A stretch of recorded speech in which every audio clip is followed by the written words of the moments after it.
रोजाना सबसे पहले अनुपमा सीरियल देखने के लिए हमारे चैनल को सब्सक्राइब करें। एपिसोड की स्टार्टिंग में हम देखते हैं बापूजी अपनी और अपने दोस्तों की पिक्चर को देख रहे होते हैं। अनु भी वहीं होती है, परेशान होती है। यहीं पर हम धीरज को देखते हैं। वो बोलते हैं कि रविंद्र ने ऐसे बोला कि दोस्त हो, प्लीज़ समझ जाओ ना। वो हमारी बात को समझने की कोशिश क्यों नहीं कर रहा। नासिर बोलता है उतना सब कुछ करने के बाद भी अगर उनको उसी हाल में रहना है तो फिर हमारा यहाँ आना, सब कुछ करना तो बेकार ही हो गया। बापूजी बोलते हैं कि कैसे हो गया सब कुछ बेकार, हम लोग आपस में मिल गए अगर हम यहाँ आए तो, वरना हम पता नहीं कैसे मिल पाते। नासिर बोलता है कि हड्डी यार, तो मेरी बात समझने की कोशिश कर, मेरा वो मतलब नहीं था। बापूजी बोलते हैं कि यही तो बात है ना, दोस्ती में मतलब नहीं होता। देख, रविंद्र ने हमें याद किया, हम रविंद्र के पास आ गए, हमने अपनी दोस्ती निभाई और आगे जो कुछ किया हमने अपनी मर्जी से किया। नीरज बोलता है हमने जो कुछ किया उसकी भलाई के लिए किया, उसकी चिंता में किया, लेकिन अगर उनको अभी भी अपने बेटे बहू के साथ रहना है तो फिर हम क्या करें। अनु बोलती है कि मेरा मन नहीं मान रहा। बीजी का मन मानने को तैयार नहीं है कि उनका बेटा अब उनको दुख देगा, और अंकल जी का दिल ये मानने को नहीं है कि वो बीजी को मना करे या फिर उनका दिल दुखाए। माता पिता पूरी दुनिया से जंग लड़ लेते हैं, जीत कर आ जाते हैं, लेकिन अपने बच्चों के सामने हार जाते हैं। ये रिश्ता ही ऐसा है। और जब उनका पोता या पोती गले से लिपट कर रोने लगे और बोले कि दादी मैं आपको छोड़कर नहीं जाना चाहता, तो आप ही सोचिए ना बीजी के दिल पर क्या बीत रही होगी। हम लोगों ने पूरी कोशिश की, बट अब हम सिर्फ प्रार्थना ही कर सकते हैं कि सब कुछ ठीक रहे। भले ही अर्जुन और टीना सुधरे ना हो, लेकिन हमारी कोशिश का उन पर थोड़ा सा असर तो हुआ होगा।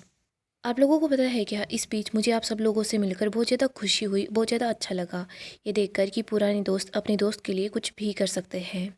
काश ऐसी दोस्ती हर किसी के जीवन में हो। कान्हा जी करे कि आप जल्दी जल्दी मिलते रहें, आप लोगों के मिलने में इतना बड़ा गैप ना हो। अनु बोलती है कि आप मुझे अपनी इस मंडली में शामिल कर लो। सब बोलते हैं कि हाँ क्यों नहीं। इसके बाद सब लोग मिलकर साथ सेल्फी लेते हैं। अनु बोलती है आप यहाँ पर बैठिए, मैं आप लोगों के लिए अभी हॉट चॉकलेट बनाकर लेकर आती हूँ। अनु कान्हा जी से प्रे करती है कि रविंद्र अंकल और बीजी बिल्कुल ठीक हो। उनके बच्चे उनसे भले ही प्यार ना करे, बट वो शांति से रहे। वो लोग उनको भगवान ना माने, लेकिन इंसान तो माने। आगे हम अनु को देखते हैं जो सो रही होती है। तभी उसके पास मनप्रीत आती है, बोलती है कि अनु बेटा हमें बचा ले। अनु सोचती है कि मैंने इतना पूरा सपना कैसे देखा। अगली सुबह हम मनप्रीत और रविंद्र को देखते हैं। अर्जुन और टीना उनके पास आते हैं। अर्जुन बोलता है कि क्यों पापा जी, सर फूट गया, लेकिन अभी भी आपके सर से ये दोस्ती यारी का भूत नहीं उतरा। टीना बोलती है कि बेबे है ना, इसी ने भड़काया होगा पापा को। अर्जुन और टीना के पास प्रॉपर्टी के पेपर्स होते हैं। वो बोलते हैं कि जल्दी से इन पर साइन कर दो, वरना इससे भी बुरा हाल होगा। मनप्रीत बोलती है कि इससे बुरा हाल क्या ही होगा, तूने तो जीते जी ही हम लोगों को मार दिया। अनु ने मुझे कितना समझाया था कि तुम दोनों सुधरने वाले नहीं हो, लेकिन नहीं, मैंने उनकी बातों पर ज़रा विश्वास नहीं किया। मनप्रीत रो रही होती है। रविंद्र बोलता है कि बस कर, तू रो मत। रविंद्र अपने बेटे को बोलता है कि तू रब से डर, रब से नहीं तो कम से कम अनु और मेरे चारों दोस्तों से डर। वो लोग मिलकर तेरा वो हाल करेंगे तूने सोचा भी नहीं होगा। अर्जुन और टीना दोनों हंस रहे होते हैं। अर्जुन बोलता है कि फ़ोन तो हमने तुम लोगों का वैसे ही छीन लिया है, उन लोगों से बात कैसे करोगे। हो सके तो दिल से पुकारो, क्या पता दिल की आवाज़ पहुंच जाए। टीना और अर्जुन हंस रहे होते हैं। अर्जुन रविंद्र का गला पकड़ लेता है और बोलता है कि बुड्ढे जल्दी से पेपर्स पर साइन कर दे। मनप्रीत बोलती है कि छोड़ दो, तुम्हें तुम्हारे बच्चे का वास्ता। अर्जुन बोलता है कि गला सूख रहा होगा ना, आज से तुम लोगों का खाना पीना भी बंद।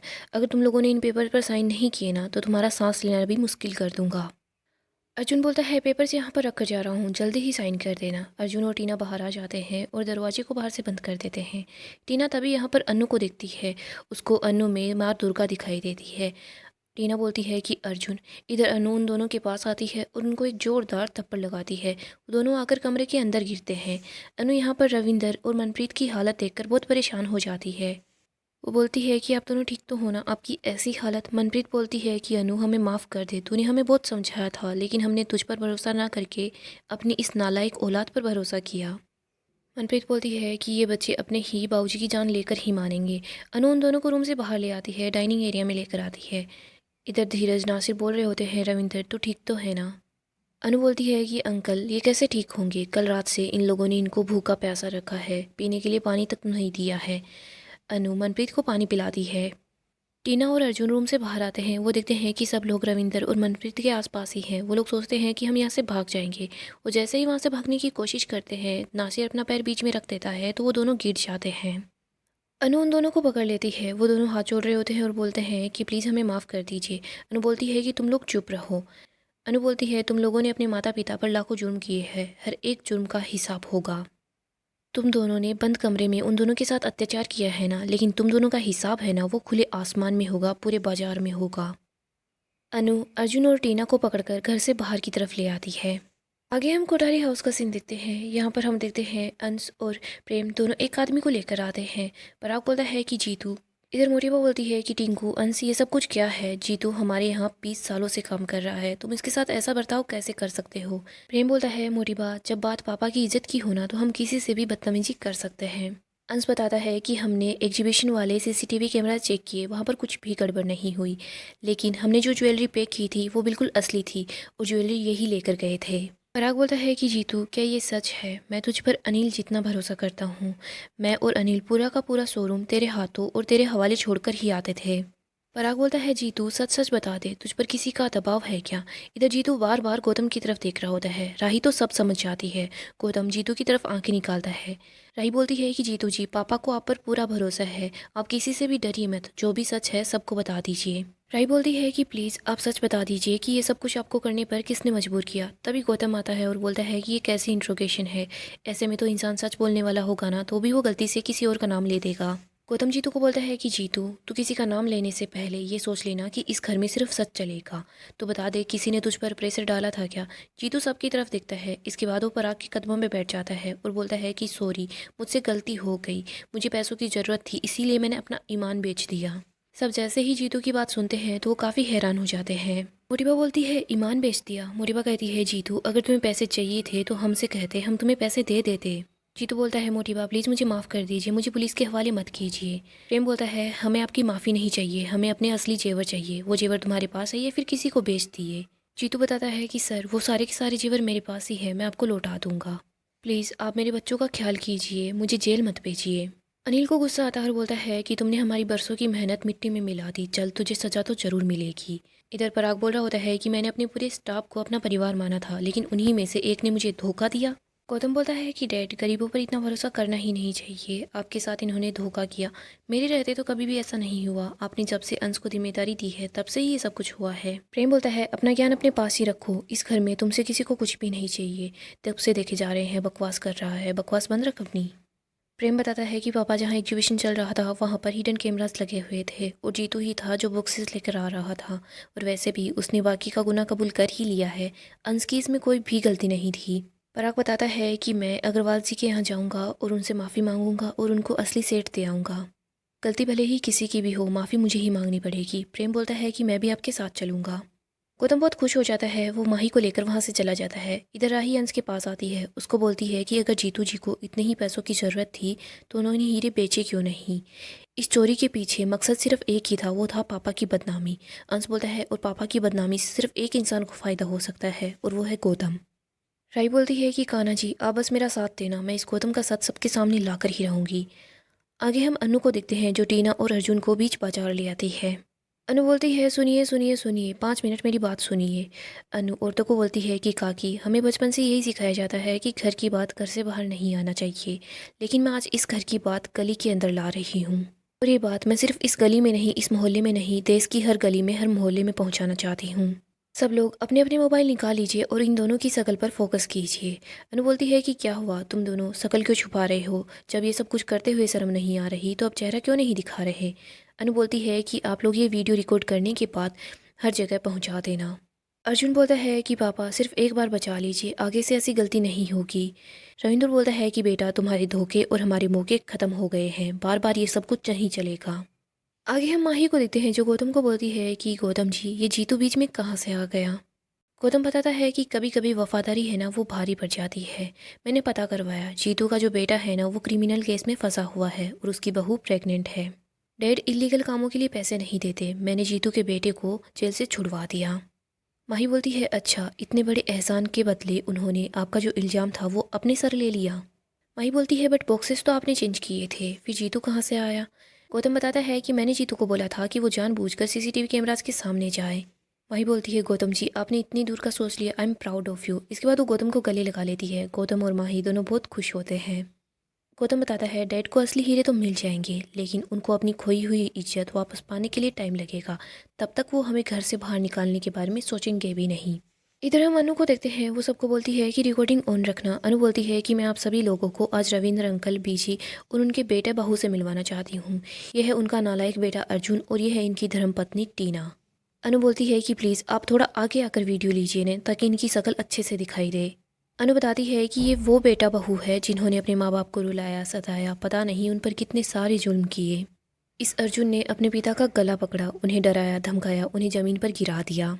इस टीना ने अपनी सास से काम करवाया, उसको इतनी ताने दी, इतनी गालियाँ दी, उनको मारा पीटा।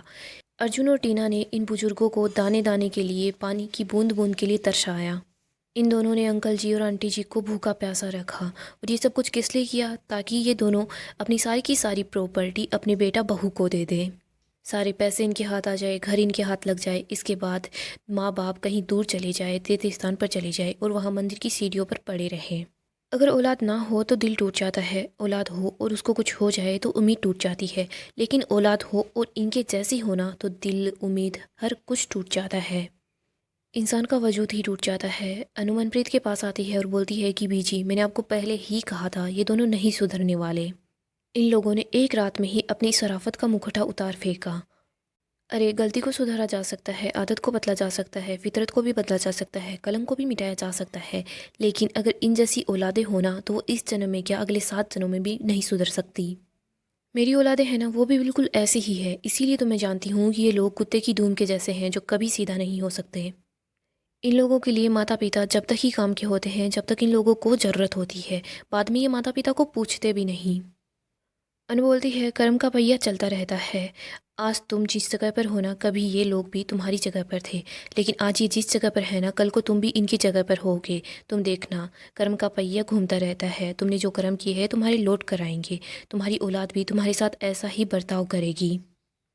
गाइस, डेली अपडेट के लिए आप हमारे चैनल को सब्सक्राइब करें, साथ ही साथ वीडियो को लाइक भी कर दें। गाइस, अपकमिंग एपिसोड काफ़ी ही ज़्यादा इंटरेस्टिंग होने वाला है। अपकमिंग एपिसोड में हम देखेंगे अनु टीना और अर्जुन को तो सबक सिखा देती है। वो सोचती है कि अब मुझे वापस अहमदाबाद चले जाना चाहिए। तभी वो अपने सामने दिवाकर को देखती है। दिवाकर अपने बेटे के साथ होता है और अपनी पत्नी के साथ होता है। अनु उसको यहाँ देखकर काफ़ी हैरान हो जाती है। दिवाकर अपने बेटे को खिला रहा होता है। वो लोग यहाँ पर लंच करने के लिए आते हैं। यहीं पर अनु दिवाकर की वाइफ से टकरा जाती है। बोलती है कि अरे आप यहाँ पर दिवाकर की वाइफ बताती है कि मैं अपने पति और बच्चे के साथ आई हूँ। अनु बोलती है कि आपकी फैमिली है कहाँ पर? दिवाकर की वाइफ बता देती है कि वो मेरे पति करण है और वो मेरा बेटा है। अनु बोलती है, अच्छा तो वो आपके पति है? वो बताती है कि हाँ, ये मेरे पति है। यहाँ पर अनु को पता चल जाता है कि दिवाकर तो पहले से शादीशुदा है। वो बस पाकी को बेवकूफ़ बना रहा है और कुछ नहीं। दूसरी तरफ हम देखते हैं पाकी तो बहुत खुश हो रही होती है। वो सोच रही होती है कि दिवाकर जल्दी आएगा, मुझसे शादी करेगा। यही हम देखते हैं बाप बताती है कि ऐसा कुछ भी नहीं होगा। तुझे कितनी बार समझाए, वो दिवाकर है ना, सिर्फ तेरा इस्तेमाल कर रहा है। वो तुझसे पैसे लेना चाहता है, उसने पैसे ले भी लिए और तू बेवकूफ़ बनते जा रही है। बाकी बोलती है ऐसा कुछ भी नहीं है, वो जल्दी आएगा और आप लोग देखना, मुझसे शादी भी करेगा। यहाँ पर अनु तो परेशान हो जाती है। वो सोचती है कि कुछ भी हो जाए मुझे अपनी पाकी को बचाना ही होगा। मुझे इस दिवाकर का सच सबके सामने लाना होगा। अनु दिवाकर की पिक्चर क्लिक कर लेती है। दिवाकर अपने बेटे के साथ होता है। इधर हम देखते हैं अनु सोचती है कि मैं जल्दी ही पाकी को सब सच बता दूंगी। सो दोस्तों, नेक्स्ट एपिसोड काफ़ी ही ज़्यादा इंटरेस्टिंग होगा। अगर आपको अपडेट जानना पसंद है तो आप हमारे चैनल को सब्सक्राइब कर लें और साथ ही साथ हमारी वीडियो को लाइक कर दें। हम आपके लिए ऐसे ही अपडेट लाते रहेंगे।